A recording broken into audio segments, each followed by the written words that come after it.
우리에게 그 선함과 의로움이 조금도 나지 않는다는 것을 분명하게 가르쳐 주시기 위해서 주신 게 율법이에요. 율법. 율법. 그 율법을 이해하지 못하면은 우리에게도 어느 정도 의로움이 있다라고 생각을 하는 거죠. 지난번에 했던 말씀으로 또 돌아가 보면은 로마서 5장 13절. 죄가 율법이 있기 전에도 세상에 있었으나. 그러니까 아담이 범죄했죠. 그리고 율법은 모세 때에 주셨죠. 모세 때. 이 사이에 누가 있죠? 이 사이에 유명한 사람. 노아의 홍수가 이때 있고, 그 다음에 여기 이쯤에 아브라함. 그러니까 법이 이 13절에 죄가 율법이 있기 전에도 세상에 있었으나, 율법이 있기 전에도 죄는 있었어요. 여기에 죄가 있었습니다. 죄가 있다. 죄가 있습니다. 죄가 분명히 있어요. 그러니까 죄가 있으니까 하나님이 이때 노아의 세상을 홍수로 심판하신 거죠. 그렇죠? 네, 어쨌든 이 죄가 있는데 죄를 죄로 여기지 않았다. 이때에는 죄를 죄로 여기지 않았다. 죄인지 전혀 몰랐다 이런 뜻은 아니에요.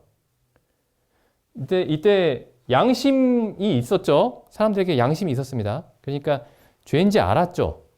근데 죄를 죄로 여기지 않았다라는 게, 그럼 죄로 여긴다라는 게 어떤 말이냐면은 이거 죄 전혀 잘못한지 전혀 모르겠는데 이런 게 아니에요. 가인이 아벨을 죽였을 때 잘못인지 알았죠. 그러니까 죄를 죄로 여기지 않았다라는 게 전혀 뭘 잘못했는지 모르겠는데 이런 거 아니에요. 그럼 죄를 죄로 여기지 않았다라는 말과, 그럼 죄를 죄로 여기지 않았다라는 말의 의미를 올바르게 이해하려면은 죄를 죄로 여겼다라는 건 무슨 뜻인가? 그걸 찾아보면 되겠죠. 죄를 죄로 여겼다. 죄를 죄로 여겼다. 죄를 죄로서 여겼다. 그게 무슨 말이죠? 죄를 죄로 여겼다. 죄답게 바꿔볼게요. 죄답게 여겼다. 죄를 죄답게 여겼다.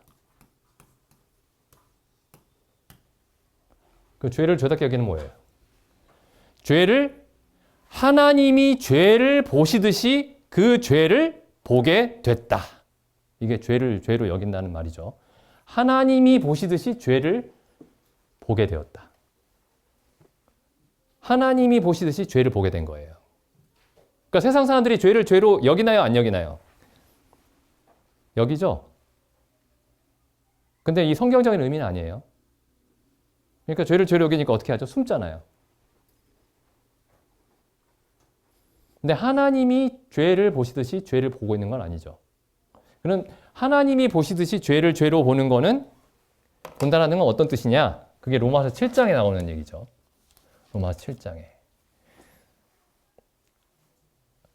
내가 내 안에 죄가 있다는 걸 발견하고, 율법을 통해서, 율법이 이렇게 돼 있죠. 7장 9절에 전에 법을 깨닫지 못할 때에는 내가 살았더니, 그러니까 전에 율법을 이해하지 못할 때에는 내가 살아있었는데, 살아있는 사람이었는데, 율법이 이름에 죄는 살아나고 나는 죽었다. 나 죽은 사람이구나.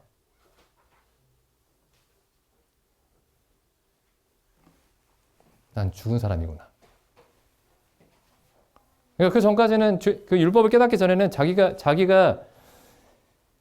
자기 삶이 어느 정도 재미있고 어느 정도 의미도 있고 그렇게 살았어요. 그런데 하나님의 율법이 무엇을 의미하는지를 알게 되니까 내가 죽은 사람이었구나 라는 사실을 알게 됐다는 거죠. 이게 죄를 죄로 여기게 되는 거예요. 죄를 죄로. 계속 읽어보겠습니다. 여기. 전에 법을 깨닫지 못할 때에는 내가 살았더니 계명의 이름에 죄는 살아나고 나는 죽었도다. 생명에 이르게 할 줄 알았던 그 계명이 내게 대하여 도리어 사망에 이르게 하였도다. 그러니까 율법이 되게 안 좋은 것 같죠, 여기. 근데 계명이 안 좋은 게 아닙니다. 지난번에도 말씀드렸지만은 죄를 죄로 여기지 않았으니까 마음도 편하고 좋았겠네. 아니, 빨리 계명으로 인해서 죽어야 됩니다. 율법으로 인해서 빨리 죽어야 돼요. 죄가 있었는데 죄가 죄인지 몰랐다는 거죠. 죄가 있었는데 죄가 정말 그런 죄인지 몰랐다는 거예요. 그러니까 그게 좋은 건가요? 마음은 좀 편했을지 모르죠. 약간 불편했던 거예요. 근데 여기 있는 지금 이 로마서 7장에 나와 있는 경우는 죄 때문에 불편한 게 아니죠, 마음이. 마음이 불편한 게 아니고 어떻게 된 거죠? 그냥 죽어버린 거예요. 나는 아무것도 아니구나. 내가 세상에서 뭐 사업도 좀 하고 뭐 경력도 좀 있고 내가 완벽하게 살진 않았지만 그래도 꽤 괜찮은 사람이었다. 이렇게 생각하면서 살았는데 갑자기 하나님의 율법이 이해가 되니까 나 죽은 사람이었네? 이렇게 되는 겁니다. 다 필요 없구나, 이거.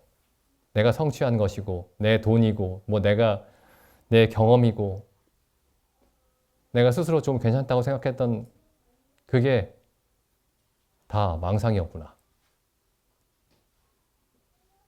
이게 율법이 이제 사람에게 자기 자신이 어떤 존재인지를 깨닫게 밝히 보여주는 거죠. 12절 이로 보건대 율법도 거룩하며 계명도 거룩하며 의로우며 선하도다. 그런즉 선한 것이 내게 사망이 되었느뇨 그럴 수 없느니라. 그러니까 선한 것이 그 자체가 나를 죽일 수가 있느냐. 선한 것이 어떻게 사람을 죽이겠어요? 선한 것은 선한 일을 해야 되는데 문제가 누구한테 있냐면은 나에게 있다라는 거죠. 선한 것이 내게 사망이 될 수는 없고 그럴 수 없다.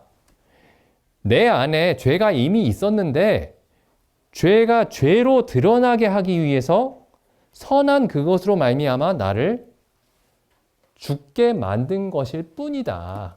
그러니까 내 안에 있는 죄를 죄로서 하나님이 보시는 대로 드러나게 한 것뿐이다.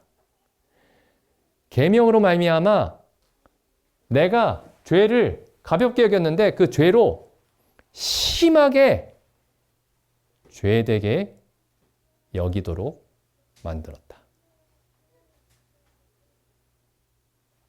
그러니까 이 사람은 어떻게 되는 겁니까, 이게? 우리 찬송가에 세상과 나는 간 곳 없고 구속한 주만 보이도다. 그 찬송가 있죠? 여기서는 어떻게 되죠? 세상과 나는 간 곳 없고 죄만 보입니다. 죄만. 이게 하나님이 주신 거룩하고 의롭고 선한 율법이 우리에게 행하는 아주 좋은 일이에요. 아주 좋은 일.